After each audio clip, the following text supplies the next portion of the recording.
안녕하세요. 송약사의 아프지마입니다. 오늘은 아무도 몰랐던 내 병의 원인이라는 제목으로 말씀을 나눠볼까 합니다. 저희 채널에서 제가 젊은 시절에 원인도 모르면서 몹시 깔아지고 아팠고 약국을 지키고 앉아있을 수 없어서 고생했었던 이야기를 올려드렸습니다. 그 당시에 방법을 찾지 못해서 오후 3시면 약국 문을 닫고요. 저는 쉬어야 하는 생활들이 계속 되었습니다. 그러던 어느 날 그 원인을 찾게 되었던 계기가 있었습니다. 그 당시에 제가 모링 테스트라는 파동 테스트법을 배워서 그거에 심취해 있었습니다. 지금도 그렇지만 저는 뭔가 진리에 관한 어떤 이론을 익히게 되면 그거에 빠져들어가서 그 방법을 온전히 제 것으로 만들 때까지 계속 되풀이 반복 학습하는 그러한 습관이 있습니다.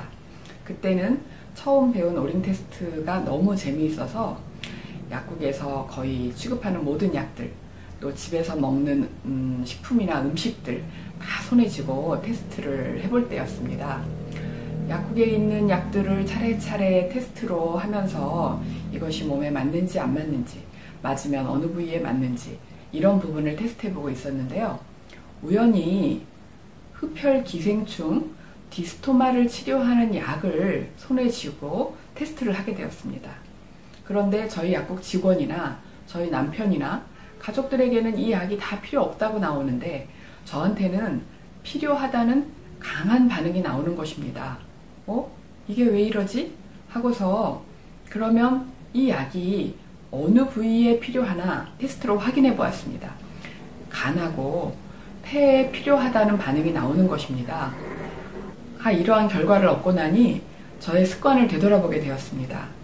그 당시 저희 약국 근처에는 유명한 민물 생선회집이 있었습니다. 저희 남편이 유독 민물 생선회를 좋아하기도 했고요. 또 손님이 오시면 마땅한 음식점이 없었던지라 그 식당으로 많은 분들을 모시고 가서 민물 생선회를 즐겨 먹곤 했습니다.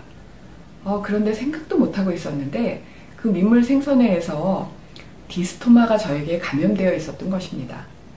디스토마는 기생충인데요. 피를 빨아먹는 기생충입니다. 우리가 흔하게 알고 있는 회충, 요충 이런 기생충은 장에 살면서 영양분을 빨아먹는 기생충입니다. 그런데 이 디스토마는 피를 빨아먹는 기생충이고요. 이 디스토마가 우리 몸에 들어가서 자리를 잡을 수 있는 부위는 간하고 폐가 있습니다. 그런데 저는 간에도 이게 자리를 잡고 폐에도 자리를 잡고 있었던 거고요. 두 군데의 자리를 잡으면서 막대한 양의 피를 빨아먹고 있었던 것입니다. 전혀 생각지 못했던 원인이었습니다. 이럴 수가 라는 감탄이 절로 나오게 되었고요.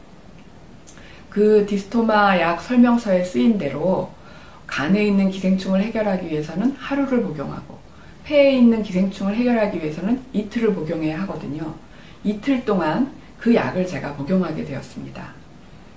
이틀간 그 약을 먹으면서 굉장히 어지럽고 메스껍고 깔아지고 힘들었던 기억이 납니다. 지금은 이제 알고 있는데 간에 그 기생충이 많을수록 또 그 약의 화학 합성 성분을 간에서 해독하기가 힘이 들수록 더 많이 고생한다는 것을 알고 있습니다.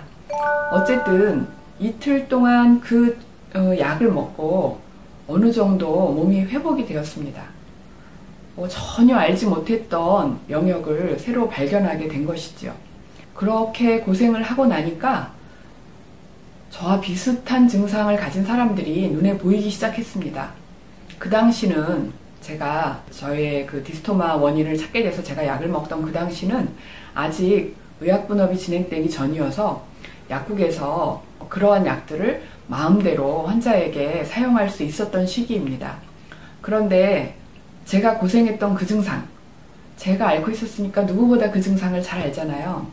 얼굴은 노랗고 핏기가 전혀 없고 밤이면 잠을 못 잔다 하고 괜히 불안초조하고 몸이 깔아지고 이유 없이 피곤하고 그리고 손발이 차갑고 또 몸에 가려움증이 잘 생기고 일이 겁나고 밤이면 잠을 제대로 잘 수 없는 이러한 증상들을 호소하는 분들이 의외로 많더라고요. 또 그 동네에 그 유명한 생선 횟집이 있기 때문에 더 그러하기도 했을 것입니다. 약국에 와서 그러한 증상을 호소하는 분들에게 제가 그 디스토마 약을 처방하기 시작했습니다. 그리고 많은 분들이 개선되기 시작했습니다. 또 어떤 분들에게는 혹시나 하고 가까이에 있는 의원에 가서 기생충 검사를 해보도록 했습니다. 그 당시에 디스토마를 알아내는 검사 방법은 피부 밑에 그 디스토마를 확인하는 주사약을 주사하는 것입니다. 그래서 일정한 크기 이상으로 피부가 부풀어 오르면 기생충이 있다라고 판단하고, 부풀어 오른 크기가 적으면 음성 반응으로 충이 없다라고 판단하는 것이었습니다. 그렇게 확인해서 그 약을 쓰기도 했고, 또 저에 대한 신뢰가 있는 분들에게는 그냥 그걸 먹게 함으로써 그거를 처방하기도 했습니다. 그런데 이 디스토마에 대한 그 구충제를 먹는 것만으로 모든 증상이 사라지는 건 아니었습니다. 그동안 그 기생충이 제 몸에 살고 있음으로 해서 피를 빨아먹고 저는 그만큼 혈액이 부족한 상태로 진행되어 있었던 거고요. 또 한 가지는 피를 빨아먹은 기생충이 몸 안에 내보내는 독소가 있습니다.